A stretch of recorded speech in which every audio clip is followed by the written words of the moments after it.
Hello, everyone. Today, I'd like to talk to you about my imagination. But, I'm not a narcissist, so um, I just thought maybe you'd be interested in, uh, some of the choices I make with my stories, where it might seem a little odd that I describe someone as having purple hair, um, because uh, they don't seem like a rebellious teenager or a like heavy metal rock fan. So why would this like 35-year-old man have purple hair? But the answer is that I am imagining him as an anime character. Um, I don't know how long I've done that. It's probably since like the late 90s. I was a huge Dragon Ball Z fan. And then I moved into anime like Trigun. So I guess my biggest influences on loving anime were shows from the 90s. I was a Toonami kid. I loved Toonami. I watched it every day after I got home from school. Um, Usually, my favorite was Dragon Ball Z, but I watched Tenchi Muyo and Rurouni Kenshin and G Gundam. And I didn't really like Gundam Wing, but that was another popular show at that time. Um, but that's probably when I started uh, imagining plots for stories where everything would look like anime. Um, because of that, because of the time period where I was influenced, my the visuals aren't like modern anime; they're more '90s style. So the as a general rule, their eyes aren't super exaggerated like in modern anime. They're more realistic. Uh, I think another reason why I gravitate towards more realistic looking anime is because in the 90s I was watching a lot of anime from the 80s too. Because in America we got anime usually several years later after it aired in Japan, and at that time they created anime with ink on paper. They didn't use much digital tools at all. And I think, kind of like with practical effects in movies, that that using real ink and paper adds a lot of depth and character and beauty to the finished animation. Um, so I'm actually imagining, and actually my imagination has a lot of detail. It's not like this super pastel, super flat anime, but it's like the most detailed, beautiful anime you can imagine from the 90s or 80s or 70s.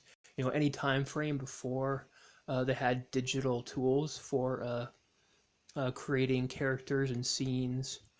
Um, Yeah, it got me thinking too when I was thinking about this topic, how different people have different aesthetics uh, in their imaginations, and I was wondering, like, it'd be cool if someone like imagined in claymation, or I think it'd be even cooler if they imagined in. There's this anime called Mob Psycho 100, where it does a lot of. It's a modern one, but it's still aesthetically beautiful because it experiments with a lot of animation styles, and I usually don't like endings of anime very much. um, I usually prefer openings because I think they have a lot more gravitas, and they're a lot more interesting, and usually the songs are a lot more catchy. But Mob Psycho 100's ending is absolutely gorgeous. It's actually oil on glass animation, and I was thinking that it would be pretty awesome if someone actually imagined in oil on glass, and if they actually wrote what they're imagining, if they created stories, um, how cool it'd be, how they would actually word things. I think it'd be really interesting. Um, it might actually impact like their word choices and how they describe um, the story to the readers if they had such kind of a unique aesthetic that they were working with. Um, Hold on one second. I need to adjust my Xbox so I can look at my notes here. Um,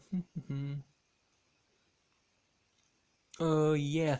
Um, I love anime and thinking in anime because I'm a writer.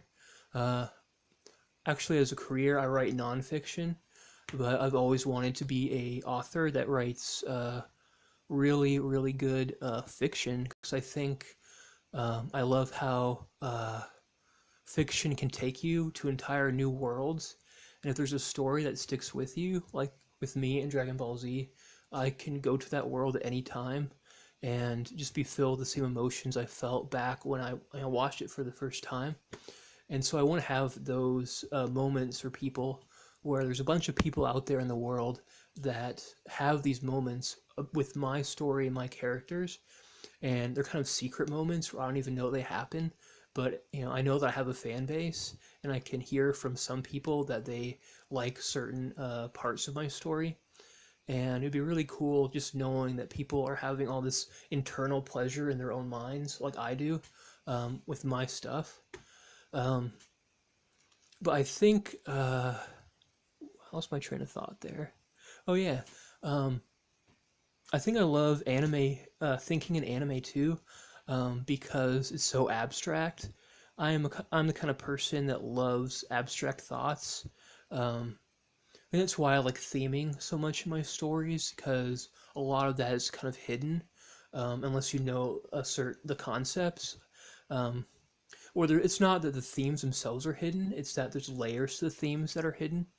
Um, and I just love abstraction, and I think anime is a really awesome abstraction, especially if you're also creating a story, because it's like an abstraction on top of an abstraction, where first you abstract the characters, and then or you abstract the plot for your story, and you write it down. Like writing it down is another form of abstraction. So you have the plot, and then you have the actual book that you're writing, the words on the page, and then imagining it in anime adds another layer of abstraction on top of that. It's like the final layer of abstraction. Because it's even more abstract than like a realistic aesthetic, I think, because you don't have to worry about the laws of physics. Like your suspension of disbelief is solid just uh, because anime is so abstract. It's easy to imagine like I don't know what's an absurd thing that happens in anime. Oh, you're like a girl with pigtails whipping them around and slicing a tree in half with her pigtails. Like if you imagine like a realistic looking girl doing that, it looks absurd, but you can totally do that in anime. And I think yeah, that's probably like the main reason why I love that my imagination is anime, because it gives me so much more freedom in the kind of ideas I can explore. I mean, there's drawbacks too. I mean, because not everyone has that aesthetic, I have to keep that in mind. So even though my ideas are way out there sometimes, I have to think about making them more palatable to my readers. Um, uh, Another reason why I love that I imagine in anime is because it helps me to have a high view of characters. Because if I imagine people realistically, it's like I'm sucking out their soul in a way. It's kind of, to me, it's kind of disrespectful. I have little imaginations like with my friends in like very specific scenarios, like if we're hanging out and I say and something funny happens as an example. But generally with like very serious plots, I don't have realistic characters at all. I don't like thinking about I don't like having like the image of and the all the feeling, like all their speech and their appearance and their body language. I don't like having that be realistic because it feels in a way that I'm like treating someone as like a slave almost. Um, I don't know if other people get that, but then again, I don't know how many people actually imagine an anime vision like me. Let's see here. Yeah, having a high view of people, yeah, because if I imagine them as already like 2D abstractions, um, I guess I don't feel as weird having them do, things, having them act out my imagination. I guess I won't call them fantasies because when you're writing a story, and you're interested in like exploring a plot and a theme and a character, it's not really a fantasy. Yeah, because you're not just doing it for, well, maybe it is a kind of fantasy. I don't know. It depends on your definition of fantasy. But I guess I imagine fantasy is more kind of lighthearted. You're not dealing with these deep themes usually. It's more kind of entertainment rather than like a deep exploration. But anyway, it helps me keep a high view of characters because I don't have to worry about how weird it makes me feel to have them look realistic, and I can just focus on putting them in situations and scenarios where I can really dive in to their personalities and their wills and actually give them souls. Um, so I think that's important for me anyway when I'm writing a story is that my characters have immortal souls and I treat them like they have immortal souls. They're not just pawns in my imagination. So whenever possible, I like to have a very high view of my characters versus a low view where I'm basically giving them a personality. I'm inserting a personality that serves my purposes into them, and I'm having them act out that personality. Um, I think it also gives my characters more, by abstracting them, I'm giving them more freedom so they can, make their own decisions. Um, and well, I mean, if they're making absurd decisions, like if they actually were to decide that, to save, um, to save their classmates that are in trouble, they have to cut down a forest with their pigtails. Like, that's absurd, but you know, um, that's an absurd thing that they're doing right there. Um, but if I have them as an abstraction, then they can do these absurd things and make more interesting decisions. So I hope that gives my stories a more unique feel to them. And yeah, actually, this note taking is nice for getting my thoughts out there so I have more depth and more things to talk about. But I actually don't actually look at my notes because I go off on completely new tangents that I never imagined when I'm actually talking, which is pretty awesome.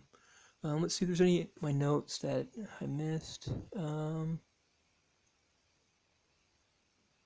Mm, Not really. There's actually a few more details about this topic I want to talk about, but I think I'll do that in another video.